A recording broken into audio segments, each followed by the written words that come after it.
Hello, dearest viewers, welcome back to Sorry What. Today's story is a bit on the heavy side, so be warned.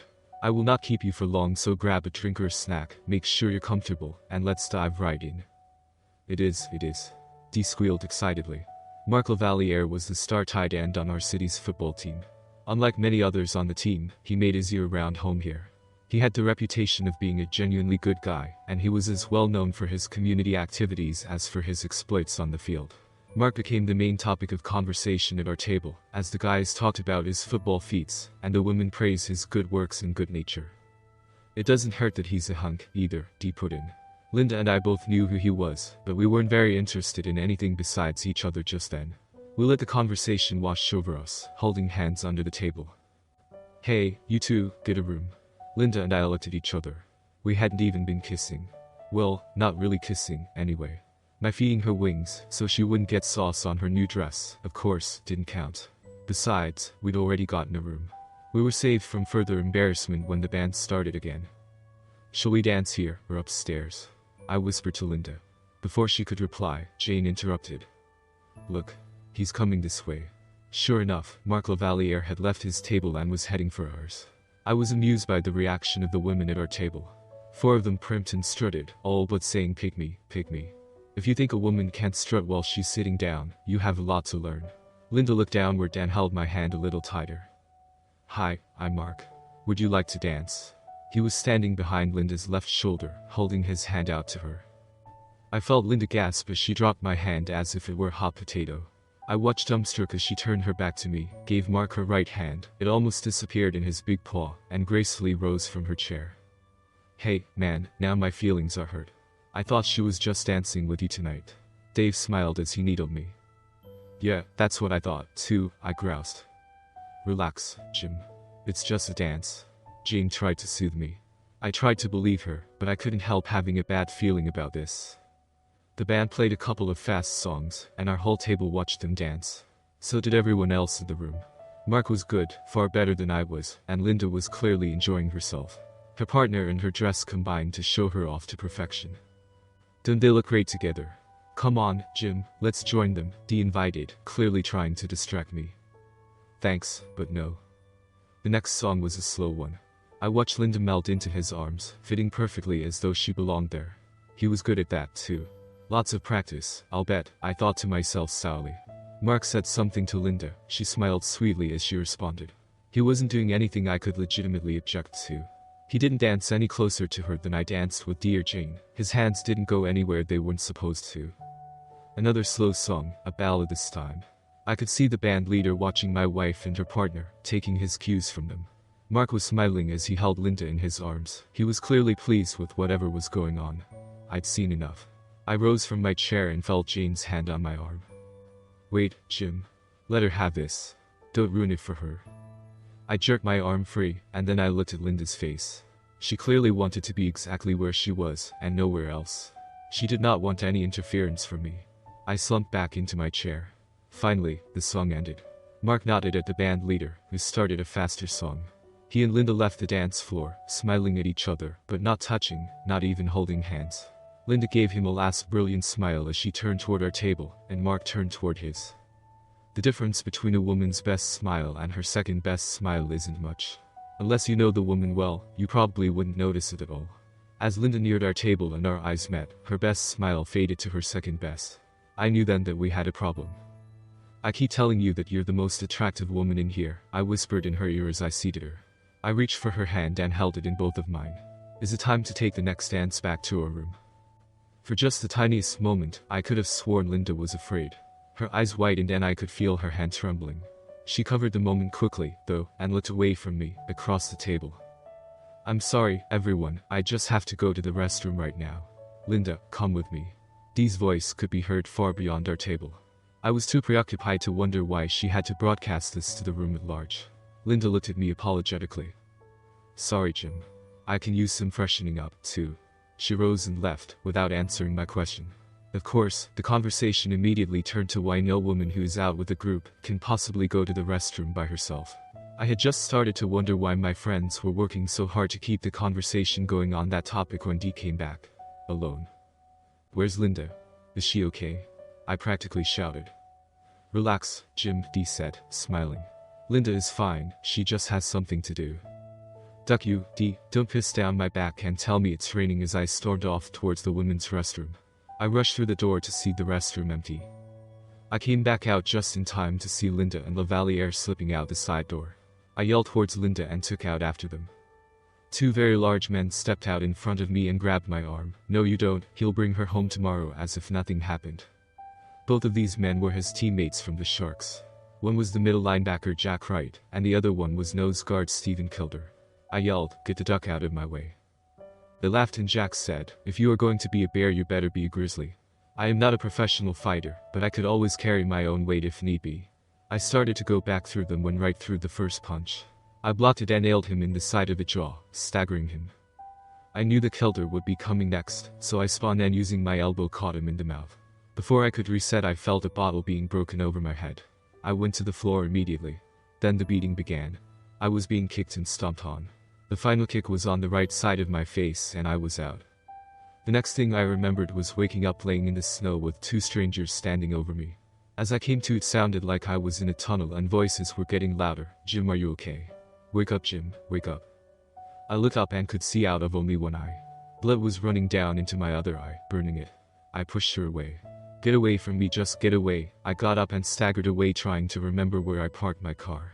I heard a voice yell, Linda will be back, don't ruin it for her. 30 minutes later I was home. By this time my right eye was completely swollen shut. I slowly pulled up my shirt to see contusions and bruising of my ribs. I was sure a few of them were broken. I wrapped them the best I could just to get me through the next few hours. I looked in the mirror and I was very proud of myself. It looked like I managed to block every one of their kicks with my face. I reached in the medicine chest and took out a handful of Tylenol and swallowed them with a mouthful of water. I went downstairs to my office, punched in the combination to my GAN safe, and took out my Glock 45 ACP. I hit the magazine release button on the weapon. It released the magazine into my hand. I verified I had all 13 rounds of hollow points in it, and slammed it back in. I removed the hard safety just in case I had to pull and shoot in a hurry. I used hollow points to make sure if I had to shoot, one didn't pass through someone and hit a bystander. I grabbed 2 more magazines and put them in my pockets. I strapped on my holster and dropped my GAN in it. I went to the web and looked up LaValliere. His address wasn't listed. It came to me that he is good friends with that ducking band leader. 30 minutes later I was standing back inside of the bar. My head was killing me. As I walked in, 2 of LaValliere's men saw me and started towards me. They were about 10 feet away when I pulled out my clock and pointed it towards them. A woman screamed and the band went silent. You could hear a pin drop. A woman came towards me. Jim, what are you doing? She will be back tomorrow. I looked at her. Lady, I don't know who you are, but take one more step and I unalive you. Jim, it's me, Dee. I looked at her. Sorry lady, I don't know you. Now for you assholes. I heard one of you say, if I wanted to be a bear, I better be a grizzly. Well gentlemen, this makes me a ducking Kodiak. I leveled my clock at them and shot their knees out. I turned and walked towards the band. I pointed it at the band leader. You coming with me? I waved my weapon, motioning him to move towards the door. Once outside I gave him my car keys and told him to drive.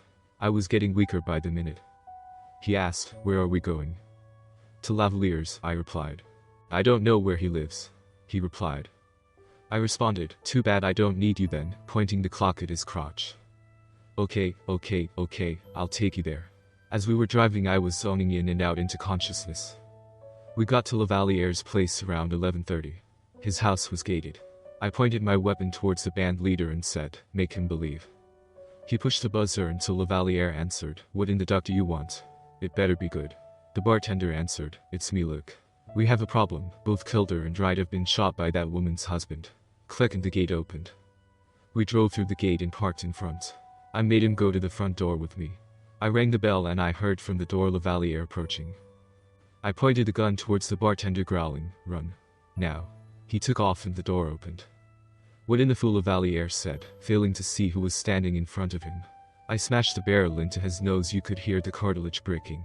I pointed it in his mouth and backed him into the living room. I heard Linda, Mark, who was it, baby?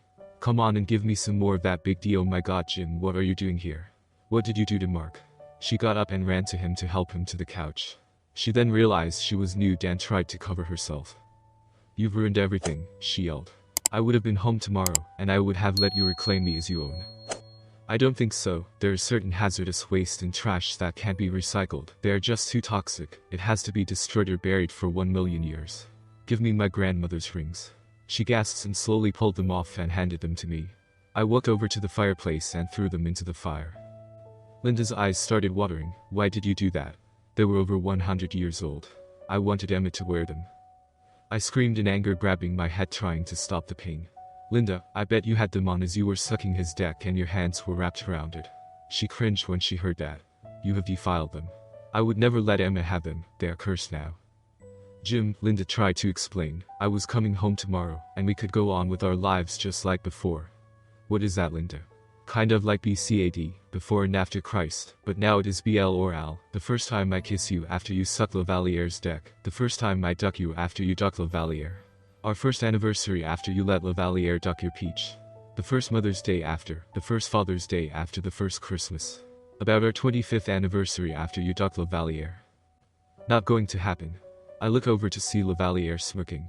Smirk at this mother ducker, and I put the next round between his eyes, lowering the back of his brain across the artwork behind the couch. Linda screamed, you killed him, you asshole, and now you're even hot. You will be going to jail. What an idiot. All you had to do was to wait and I would have been back tomorrow.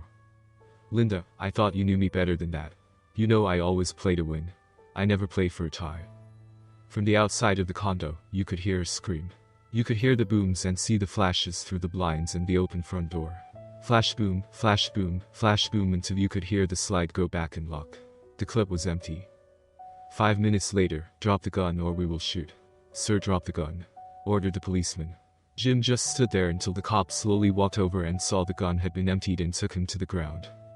The next day the news hit the national sports network that Marc LaValliere and his lover were killed by a jealous husband.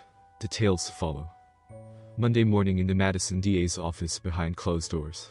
The DA stood up to talk to his staff. All right guys, which one of you want this Smith case? Asked the DA. No hands went up. He snorted, that's what I thought. I got 2 dead people, that asshole LaValliere and that stupid wife. 2 football players in the hospital that beat the shit out of the shooter, then he blew their knees away with hollow points. And now to top things off, we failed to take him to the hospital when we saw that he had the shit beat out of him. He laid in jail for 2 days unconscious. He is now in the hospital laying there just short of being in a coma with brain trauma. They are trying to relieve the bleeding in his brain. Does anyone know who his attorney is? A voice from the back spoke up, somebody that goes by the name LW. Oh duck, that's just great, snarled the DA. This case just keeps on getting better and better. LW is just waiting for us to take this to trial. That son of a witch is worth 10 of you. That guy taught John Austin the law. I bet right now every husband in this city wants to be on that damn jury. And when the women hear how he was abused by that woman, and that his children will have to grow up without parents, you guys get the picture. Oh, by the way, his friends betrayed him and helped her pull that sheet off. It is a ducking Greek tragedy. Do any of you nice liberal women want it? No hands went up. Cowards, the DA responded. If I put this guy on trial, my career is dead. I couldn't win an election as head of animal control if I go to trial with this case. John, if he comes to you, take this to the arraignment. Let's not look like the bad guys here. Ask for no bail. He has family, small children, and has roots here. He is not going anywhere. And to top it off, he is one of our leading citizens. This is just fucking great. Now all of you get the hell out of here and go prosecute someone. After the meeting, the DA called his secretary over the phone. Get a hold of LW for me. Sir, a voice came back over the phone. LW is on the phone for you. Picking the phone up, the DA spoke. Hey LW, how's it going? Goddammit, this one ducked up Messier. I agree. Can we get together and do lunch? I want to discuss this off the record. Can we meet Friday if he wakes up? Over the next few days, facts came out about the case. Sports talk shows' phones blew up with men taking up for the guy and wanting to be on the jury.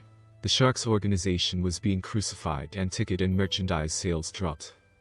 The NFL commissioner called in the Sharks organization, and they were ordered to make this go away or there would be new owners in the future. Jim came out of surgery 2 days later and has woken up. Doctors gave him a good prognosis. The press was clamoring to see him. The only people allowed in were his children and immediate family, and his lawyer, LW. 2 days later, the Madison DAP Donovan walked into the restaurant towards an elderly, well-dressed man.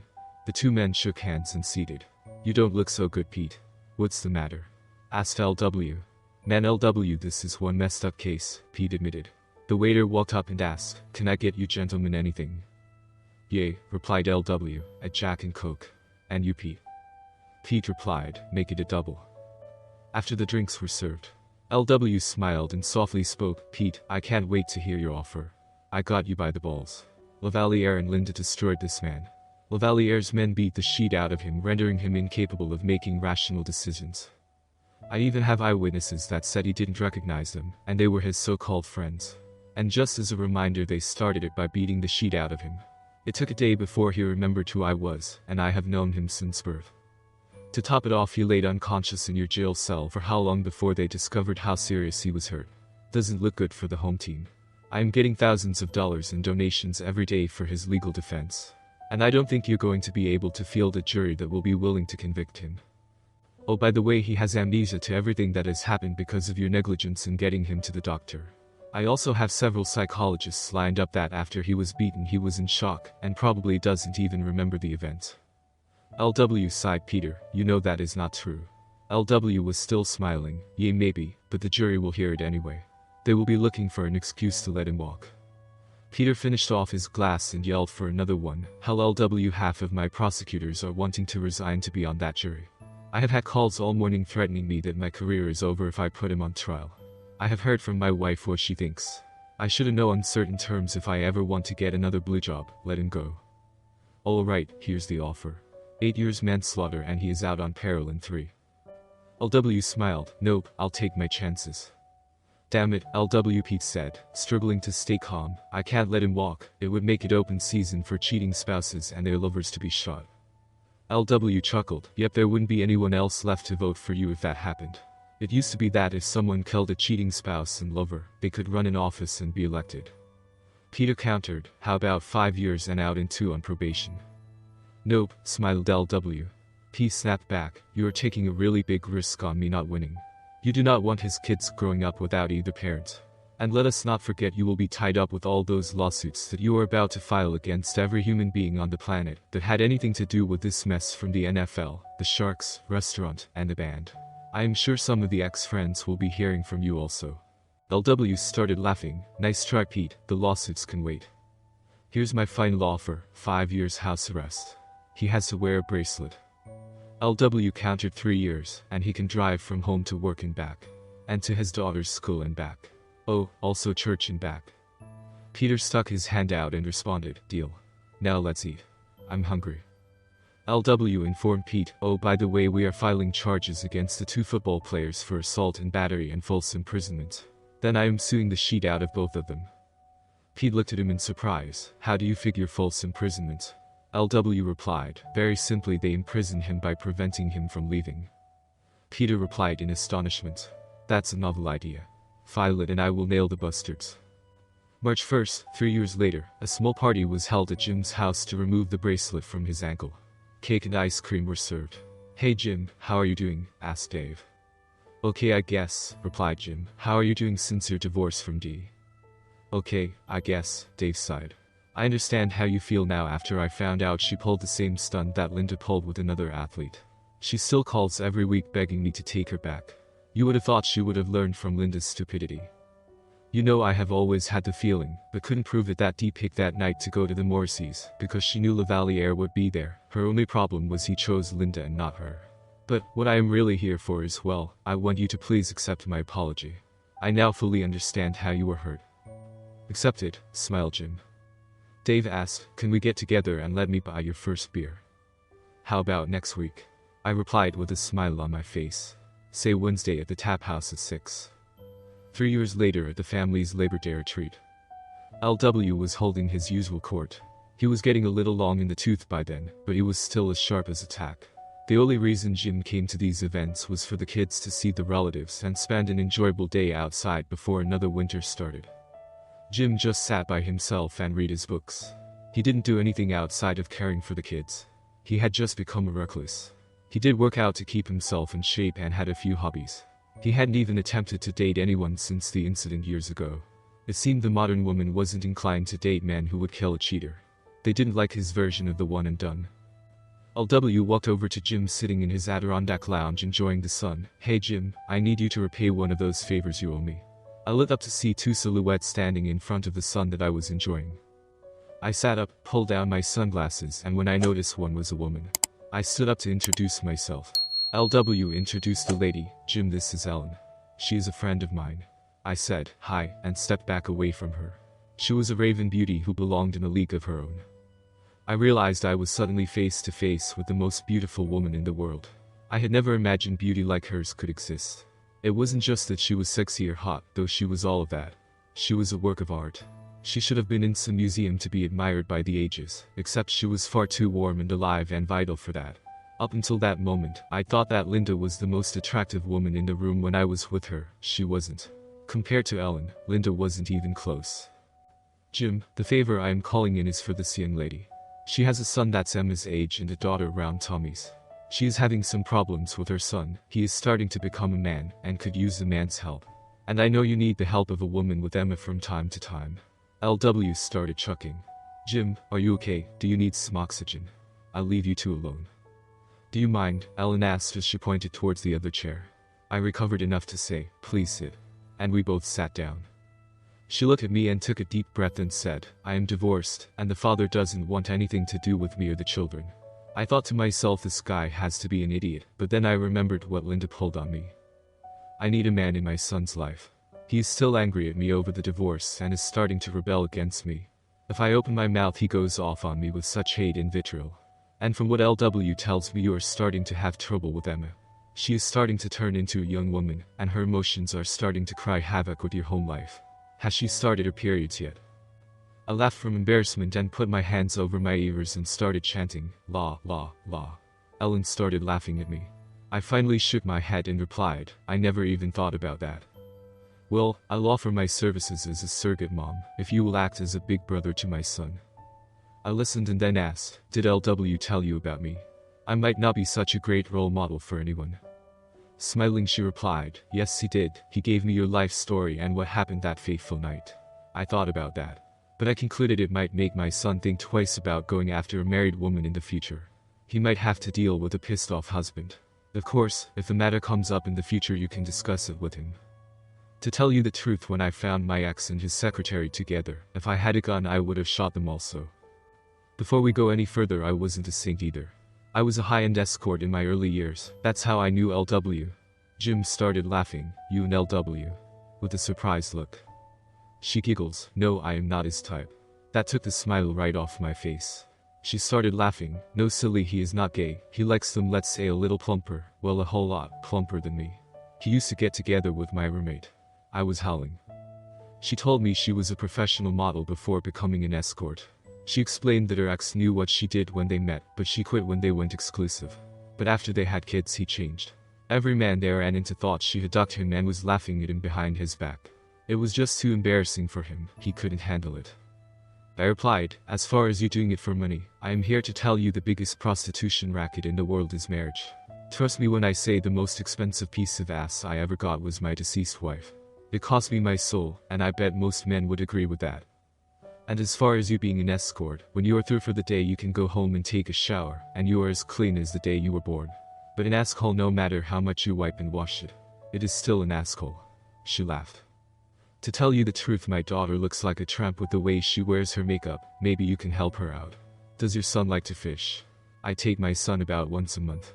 Maybe we can have boys and girls day out separately. I want you to know I am not looking for any type of romantic relationship after what I went through. I hope you can understand. She replied, I know about that. The first thing I tell any man that wants to date me is about my past and my kids. That seems to scare them away, or they want to just take me to bed, but I am not having any of that. How about friends with no benefits then? I responded, deal. Emma, come here, I yelled for her. Come here, I want you to meet Ellen. She used to be a professional model. 20 years later. Looking at the setting sun from my home in Boca Raton, I sat back to enjoy March 1st because February was over. I still get sad over the events that occurred in my past, especially when I look at my daughter. She is the spitting image of Linda. LW was 95 when he finally passed away 5 years ago. Being single with no heirs, he left me his fortune, and with the millions in lawsuits I won, I'll never have to work again. With our older kids out of the house now, it was just the youngest LW and Natalie now. I yelled, Ellen honey, do you need help with the margaritas? Yay, I know what you're asking. Did we finally do the dirty deed? My big brain said no, but my little one had no qualms about doing it. We had a long discussion after she got pregnant about marriage. She assured me her only fantasy was just to be my loving housewife and go home every night with her loving husband. She informed me she had been with famous men before. A few were nice, but most were narcissist assholes. She told me the most famous one of them all was an author. I think his last name was Anderson or something like that, never heard of him. I have only one problem in my life now, it's Natalie. You see, she is also a spitting image of her mother Ellen, that's enough explanation. I have already asked Ellen if I could tattoo 15 years old on her forehead. Can you believe it? She refused to let me do it, and because of that, I keep my Clock 45 loaded with hollow points. Well, that's the end of how a cheating wife killer and an ex-high-end escort met and married. There's got to be a story in there somewhere.